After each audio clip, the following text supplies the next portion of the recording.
I love engineering as a whole. I love everything that we do and how we contribute to the world. So we technically regulate the water industry in South Australia that's providing either drinking water, non-drinking water supplies and also wastewater services to customers, so to the South Australian public.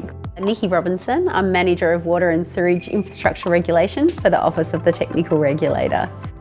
There's 65 in the whole of South Australia that we regulate. We actually go out and we audit water industry entities. So it's all about ensuring that when the actual customer turns on their tap, they're going to get the right quality and the right supply of drinking water.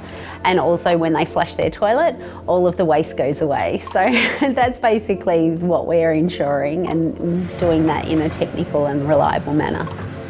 Everyone needs water to live, and I'm probably never going to be out of a job, so that's one good thing.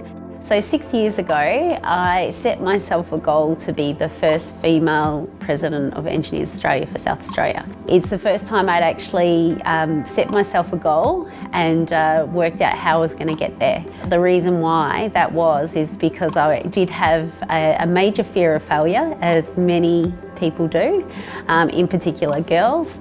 I always say, do what you love. If you love science and you don't listen to what other people say, and if other people say that you're not good at something, then you can always show them wrong, and that's what I did.